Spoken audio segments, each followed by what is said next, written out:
What's up guys, my name is Jake and welcome to Abandoned, episode 54.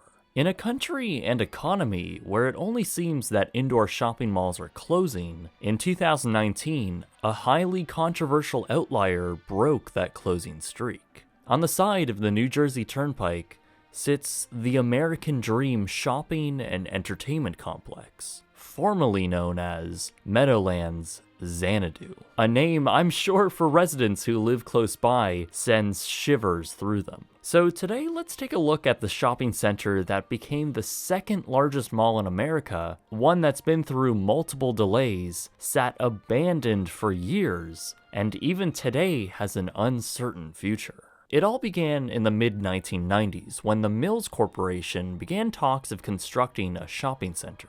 These plans eventually took shape in 1996 when Mills officially announced their plan to build an enormous mall in the Empire Tract, an undisturbed set of marshland around 4 miles from New York City. This plan would effectively destroy and develop much of the land, and immediately this was met by severe opposition from environmentalist groups and local leaders. By 2001, New Jersey's governor, Jim McGreevey, told Mills that his government would not be issuing permits for construction, killing any hope of this project.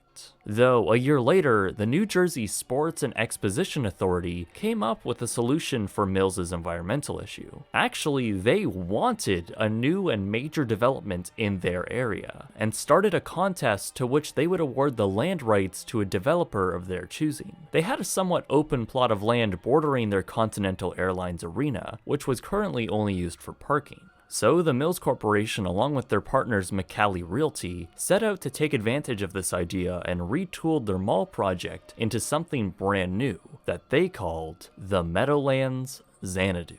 This proposal was nothing short of enormous. They wanted to build a 4.8 million square foot super mall and entertainment complex filled to the brim with shopping, sports, and entertainment. This proposal was packed with stuff too. Not only would there be regular shopping, but Xanadu would feature a lot more. Believe me, there's an ambitious long list of stuff that they wanted to pack into this all-encompassing complex, such as a 20-story indoor ski slope, an indoor wave pool and water park, a New Jersey Sports and Music Hall of Fame, a giant movie theater complex, wildlife museum, Formula One indoor racetrack, a 3,000-seat concert venue, underwater shark exhibit and restaurant, a circus and clown school, over 2 million square feet of office and hotel space, and finally, an environmentally themed restaurant with a working volcano. Yeah. And that wasn't even the entire list of the absolute madness these developers were creating here. Xanadu was nothing short of a massive concept and would have been one of the largest indoor public buildings ever constructed. Mills and McCallie claimed they could build this one-of-a-kind project for around $1.3 billion,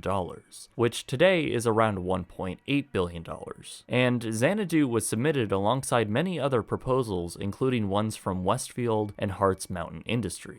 Ultimately, though, the committee had chosen Xanadu, with their analytics showing that this project would create 13,000 permanent jobs and supply the local economy with over $3 billion by 2012.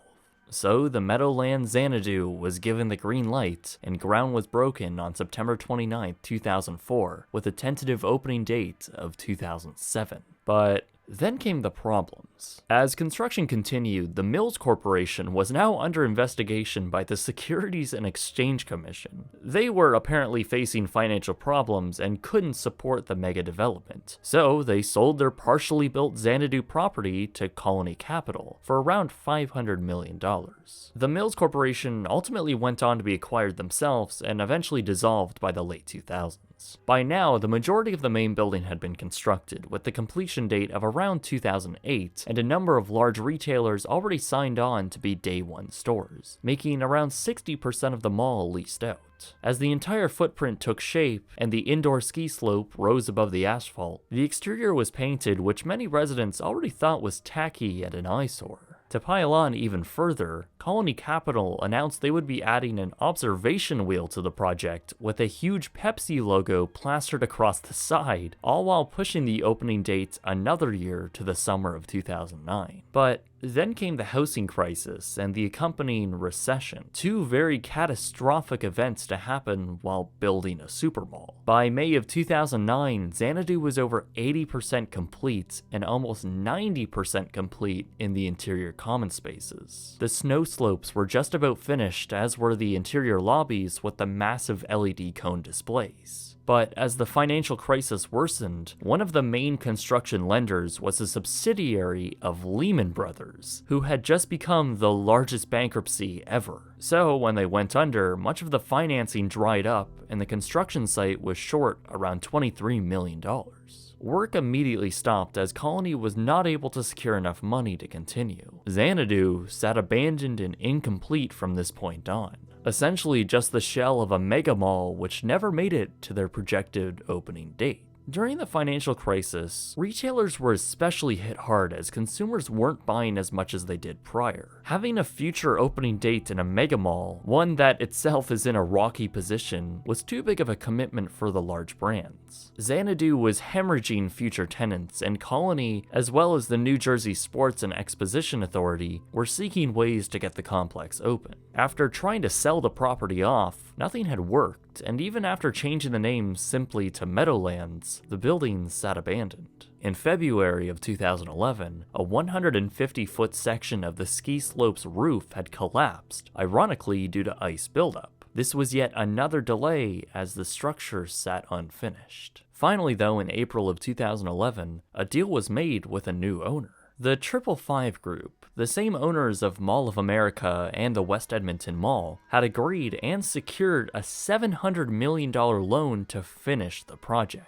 555 had experience with mega malls in their portfolio, and the unfinished complex in New Jersey was, in their eyes, the next big opportunity for them. With a new opening date of now 2014, just in time for the Super Bowl, they rebranded the mall with a new name, American Dream Meadowlands. 555 had a lot riding on this project too, as in order to get this loan, they had to put up their two other malls as collateral and began shaping American Dream into how they wanted it. Along with what was already built, 555 also planned to add another structural addition of an indoor Nickelodeon amusement park and water park, along with an unbranded ice rink. In total, the 555 Group pledged to spend another $1 billion to get the complex open. At the time, Governor Chris Christie was also adamant about getting the structure finished. His government also pledged to provide around $200 million in tax incentives to help the Canadian developers along. However, despite all of this money, in tradition, things of course were not going to go as planned. By 2012, the New York Giants and Jets had filed a lawsuit to try and block American Dream from being built. This is absolutely insane, so stay with me here. So prior to any mall construction, there was the 80,000-seat Giant Stadium. However, in 2010, the Jets and Giants opened a new 82,000-seat MetLife Stadium directly beside the old one, then demolished it, in typical American City fashion. The new MetLife Stadium inherited the knowledge of the Super Mall directly beside it to someday be finished. Otherwise, they were just going to have a massive steel shell in their parking lot. Regardless, the two teams sued 555 on concerns that the completed mall would overcrowd the parking availability in the area. Again, it's not like they were blindsided by this. The New Jersey Sports Authority made it happen. Anyway, this slowed down progress until 2013 when construction finally resumed on the mall. Xanadu, or now American Dream, had been sitting abandoned and stuck in time for over 4.5 years. Weeds and long grass had been growing alongside the distinct and gaudy exterior, which many residents knew all too well. 555 by now had more or less settled on their final design for the property, and with construction on the theme park and water park well underway, they secured several large and high-end retail brands to open up stores within the American Dream. Despite the positive press on this, work once again abruptly stopped in early 2016 after a potential bond payment fell through. A few months later, with the construction site stalled, the New Jersey Sports and Exposition Authority had swooped in once again and offered over $800 million in bonds to help complete American Dream. Though this became an on and off issue through the rest of the year as financing was delayed. Eventually, 555 sought out even more capital and secured a $1.6 billion investment from JP Morgan Chase, and finally, construction was once again resumed. The developers had now set opening dates of phased unveils, first with the indoor theme park, then incrementally other areas of the mall. They stated that by March of 2020, everything should be open, including 350 stores and 100 restaurants. Finally, after over 15 years of construction, delays, abandonment, and new owners, the first phase of the American Dream Mall opened with the Nickelodeon Universe indoor theme park, as well as the ice skating rink. The reception to these were pretty positive, as everyone can enjoy an indoor theme park with actual roller coasters to some degree. 555 knew what they were doing. Nickelodeon Universe was already very successful in Mall of America, so bringing an indoor theme park 8 miles outside of New York City could work well. However, this opening wasn't without its problems. First, day one parking there, regardless of what you're doing at the mall, will cost you up to $24. I'm pretty sure that's not including the up to $80 admission ticket into the theme park. There were also problems with the structure itself. Since the building was essentially designed and partially built in the early 2000s, despite American Dream being a brand new complex, there is rust and mildew throughout. You can just tell by the parking garages themselves that they're older structures. Inside, since there are only 2 attractions open, there are long, white, bland corridors of drywall facades where stores were supposed to go. Even the construction within was also questionable, as guests often noticed many errors across the brand new areas. At this point, the building was simply nowhere near being complete, and arguably not even ready for guests. But 555 pressed on, opening Big Snow, the indoor ski hill, and somewhat soft opening the DreamWorks water park. That water park, by the way, will cost you up to $99 plus tax for admission, which is absolutely outrageous. They're essentially positioning themselves as a comparable resort destination to places like Volcano Bay or Typhoon Lagoon in Florida. However, both of which are actually cheaper. On the upside though, they did make parking free. So, yeah. And that brings us to today, with yet another recession passing through at the time of writing this, and retail in big trouble. American Dream was forced to shut down in March of 2020, of course coinciding with when they were expecting to have the entire mall open. But since the global pandemic, news has only gotten worse for the property. A number of the many retailers already signed on to open a store within have pulled out or declared bankruptcy in general. 555 have now been scrambling to format their enormous shopping mall to conform to this new trend, as they announced American Dream will be moving to around 70% entertainment and just 30% retail. But even 555 themselves seem to be having a hard time through this economic downturn, as in June of 2020, they failed to pay 2 consecutive months of their mortgage payments for their Mall of America property.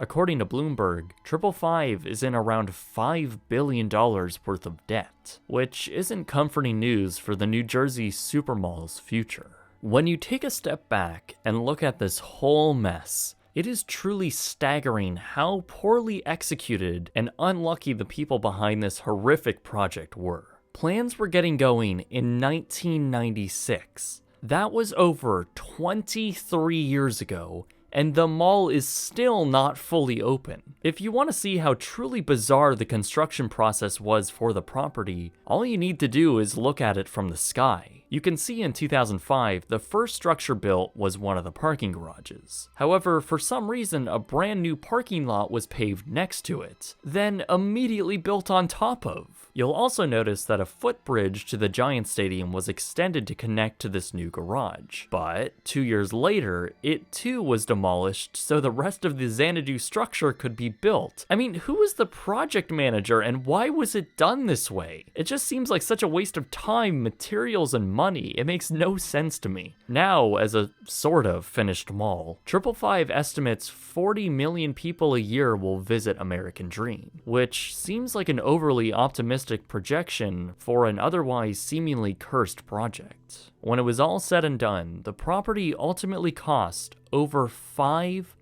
billion to get where they are today. Over $1.1 billion of tax-free government bonds were issued to get the property finished. And really, at this point, it's rather unbelievable what they have to show for that as the end product. Even with the structure open, I don't know if it's ever even going to look like a completed property. And that's the problem when you're inheriting someone else's dated, unfinished architectural design, especially one this large with so much to do. Yeah, I think the 2006 interiors were tacky and dated, but at least they had a style and color in them. They had a purpose and a custom design to fit that style. From what I understand, the almost finished mall interiors were scrapped, and 555 came in and just slapped some paint on it, said it's modern, and called it a day. To me, in my personal opinion, it looks like a cheap, modern, and boring design. No creativity, and sure, you can chalk that up to saying that it's basically still under construction, but even if so, the massive empty concourses are open to the public, which I believe are open to criticism. Honestly, I don't know what is going to happen to American Dream. 555 are facing an uphill battle with the property along with their extreme debt load. It might also shock you to know that 555 are planning to build another American Dream mall in Miami, which apparently is moving forward. All in all, Xanadu/American Dream was a bad idea from the start. Now there's a 3 million square foot white box that's more often mentioned as the butt of a joke, rather than a legitimate, enticing tourist destination. Researching this, the amount of things that went wrong is astounding, and the amount of money dumped into this stupid project is eye-watering to me. Imagine the things they could have done with $5 billion